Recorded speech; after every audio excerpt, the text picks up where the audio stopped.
Alinsunod sa batas trapiko syempre at alinsunod sa rules ng Tesla. Sinubukan namin ang Tesla Autopilot ng napakasaglit lamang. Nangibabaw kasi sa amin ang labis na pag-iingat. Magbe-brake, kailangan may brake. Kaya ginag-brake siya mag-isa. Nag-brake siya ng kusa? Oo. Ah, okay. Okay. Nag-brake siya mag-isa. Okay. Okay. Okay. Tingnan natin kung Nakabante.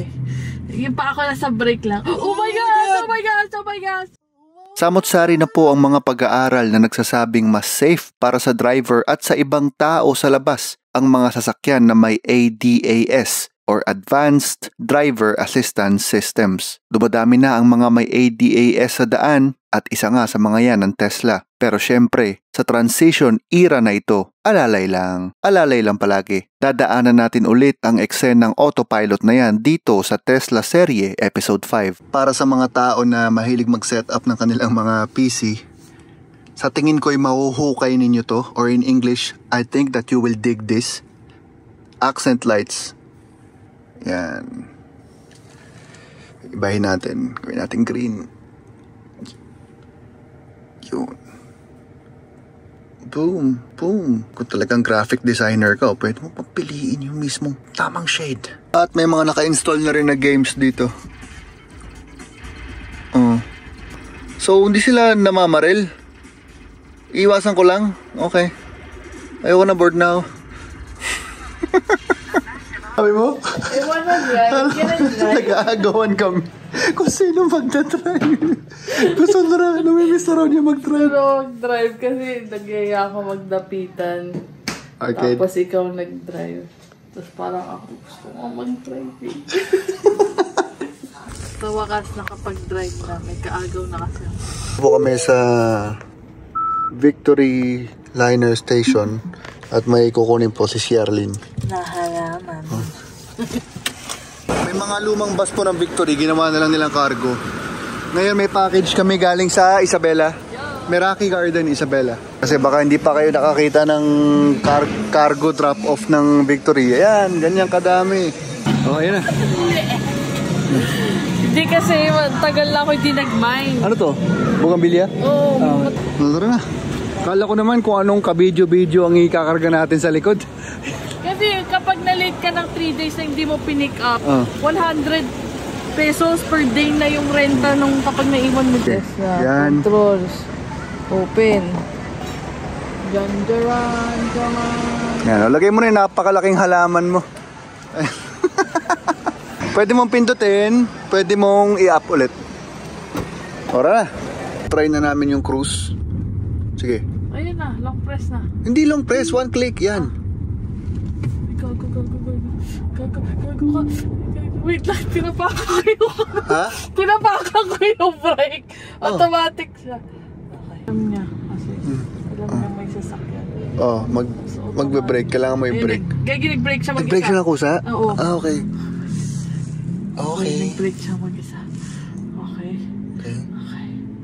Tingnan natin kung nakabante. Yung pa ako nasa brake lang. Oh my God! Oh my God! Oh my God! Oh my God! Okay.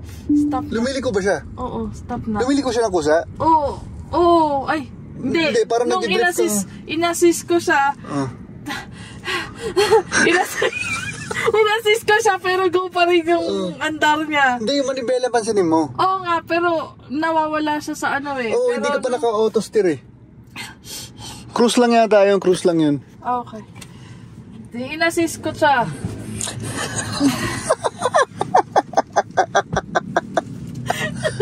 Ano sabi ko kanina? Oh my God, uminto! Ano sabi ko kanina? Masaya pa ako sa katawa. Hindi ko na video guys, yung pinakaunang pinindot ko lang bigla. Takot si Sherlyn. Oh no, technology! Happy pa ako sa katawan ko. Happy pa raw siya gamitin yung katawan niya. Isang click lang. Okay. Ang sabi ni Tesla, pag na-strike ka, strike. 5 strike, hindi mo na magagamit ulit yun. Strike na how... Like, pag hindi ka attentive, nakatulog ka, hindi ka nakahawak, ganun, ng matagal. Okay?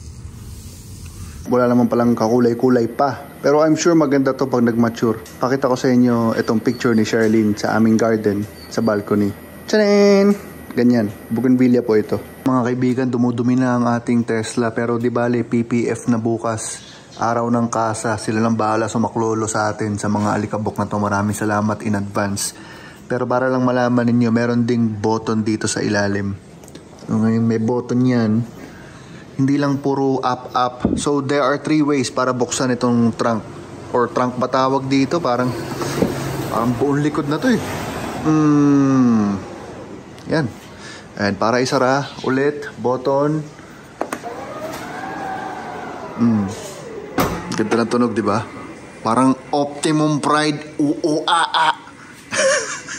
Na-discover na naman siya. Tingnan natin kung totoo ba. Ang sabi, tatayo ka lang daw. Ilaw yan. Uy! Ayan na, magbubukas na! Magbiblink yan for 4 seconds. Yun, hands free. Try mo nga yung ano.